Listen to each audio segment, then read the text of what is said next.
Right, a very still, overcast but muggy day. The problem with the UK weather is we very rarely get the right combination, so we're not either normally cool and wet for our summers or hot and dry. We never get hot and wet. That's just the typical British weather for you. But what we're looking at the moment is, I mean, this year's highlighted it. Every year we've had a good summer. It's always been dry, especially where I am on the east coast. East Anglia is definitely the driest place in the UK. Sandy soil, very little rainfall. Not a good combination to grow lush tropical plants. It's good for palm trees and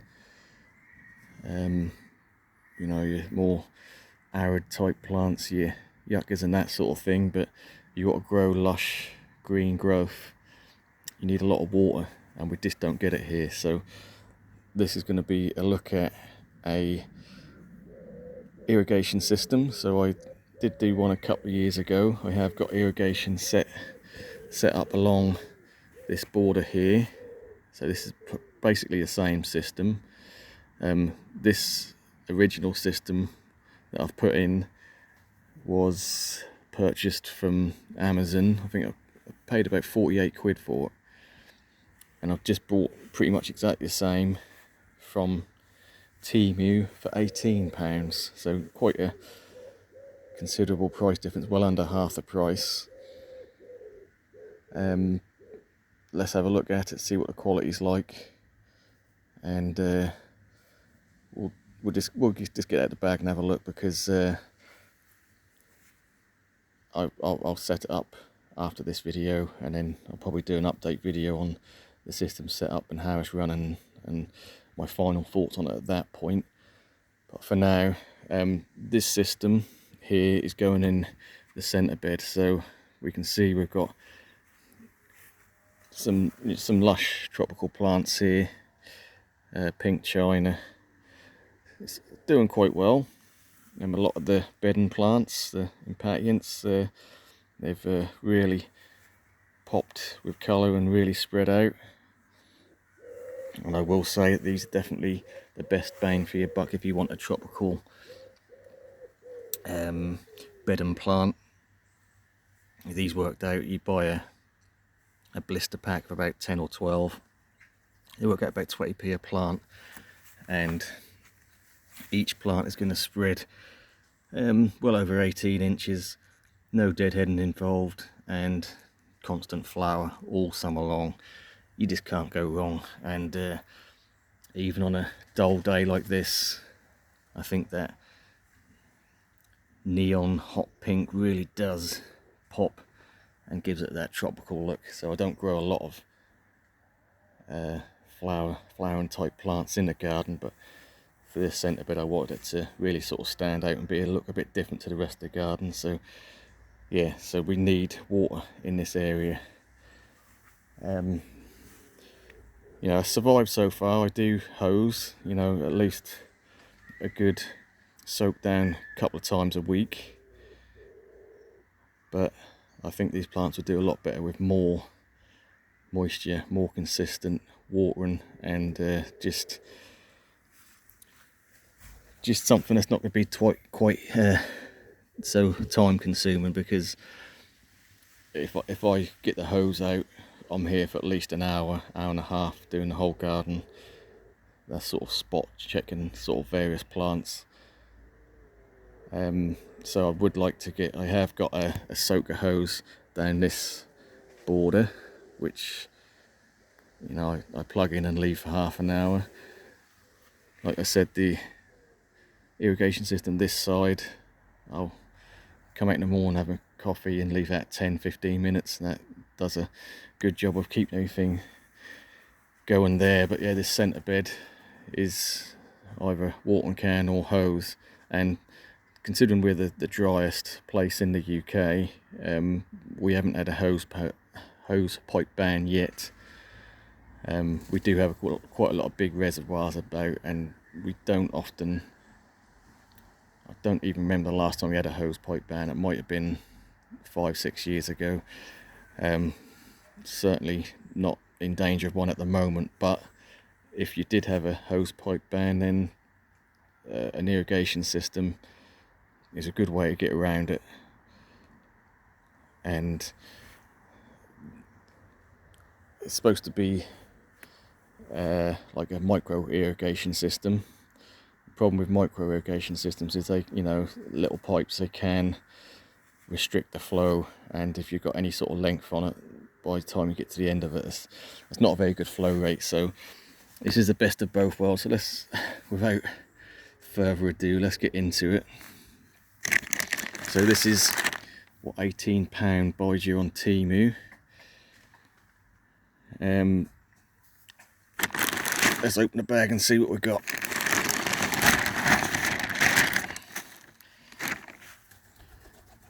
So we've got two thicknesses of pipe.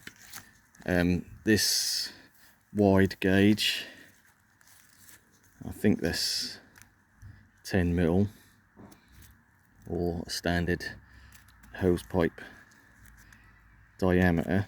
There's 40 foot of that, and there's 200 foot of the micro, which really is literally probably about 4-5 mil. So this is going to deliver the water pressure with the wider gauge, and you've got these fittings here where you can just cut your pipe, connect the pipe either side, then you get your micro irrigation drip heads from that. So each one of these, so I think they're, for a few more quid you can get a slightly bigger set with 6 of these. I've got 4 in this set, but each one of these you've got 4 drip nozzles coming off, and from each one you could have 2 drip heads, so you've got 8 from each section from that. So again, there's 2 ways of doing this. What I found is, even with the wider gauge, by the time you get to the end of it, if you've got it in one straight line, you will lose a bit of pressure when it comes to the micro drip. So what I'm going to do with the centre bed here, because it's sort of in 2 halves as it were, front original bed is here, then we'll say the Jabaya is the centre, then the new part at the back here. So I'm going to have a T or 3-way connection at this point, the bed, so we can go 50% that way and 50% that way, and we'll just put a T junction on the, or T-way, not T, triple 3-way hose adapter to this, so we can have one feed in, and then that'll branch off in 2 different directions. That'll give me better water pressure, because that'll be shorter length of pipe and a more even water pressure than just do it from one end and have one long all the way down. It's just going to be easier to do it in the middle and go 50-50. So that's the plan there. Yeah, and from that obviously we'll have 2 of these connection pieces either side, 8 off each, 16 for each end of the bed, so that should be plenty. Like I say, if I was doing a long border, then I'd probably go for the next size up system. And they, again, Amazon or Temu or anything, the prices change by the day, so just because I paid 18 quid for this doesn't mean you might get it a little bit cheaper. It might be a little bit more expensive, but either way it's still well under half the price of what I paid on Amazon.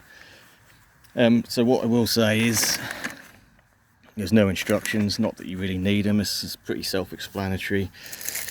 What I did find is, got a little bit of the old plumber's tape there, won't be needing that because I've already got a connection on the tap. outside tap. So I've just got a normal hose line which I'll just go around and connect up as and when I need to water. But there is in this bag a tap connector here. There's two of these actually, so if you had a double adapter on your tap, maybe you could have you know, two-way on that as well. But yeah, so you get two of them, and we've got two end pieces as well, so that is designed to go either one long length or two shorter lengths, so two each on the tap adapters. So effectively you could have, if you got two smaller borders, you could have two separate systems altogether. I don't know exactly how many, but we've got loads of T pieces here, obviously to connect up to the micro irrigation system.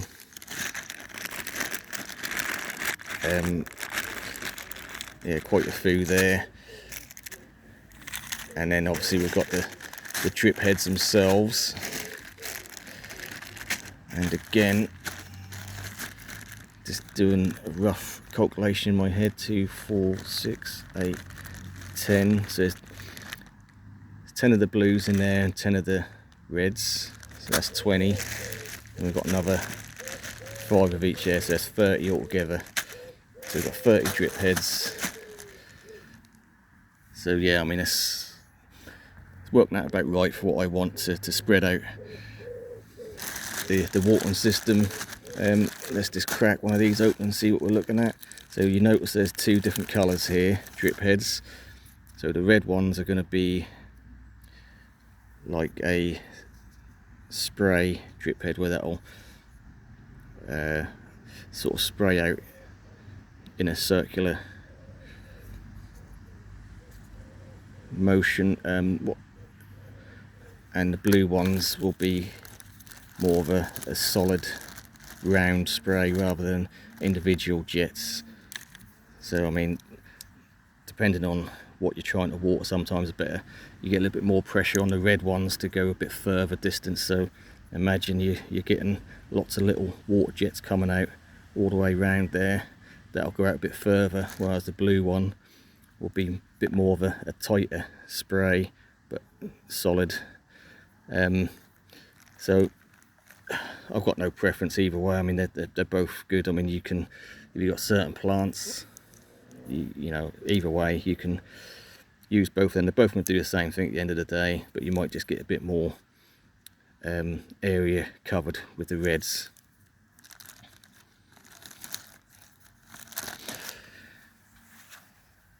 Right, so that's basically what's in the bag. I'm now going to set this system up. It's not going to take too long. It'll take maybe 40 minutes to an hour, depending on how fussy you want to be with placement. Yeah, so what that is going to do is give me, instead of, like I say, an hour to hour and a half watering all the garden, it's just going to be a case of coming out here.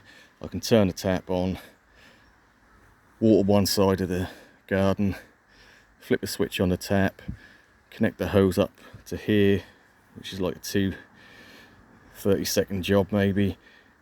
Then we're gonna leave that going for a bit, for as long as you want, depending how dry it is.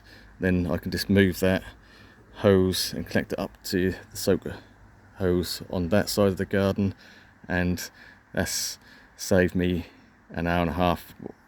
While that's running, I can be doing other stuff, potting up plants, weeding, whatever, cutting the grass.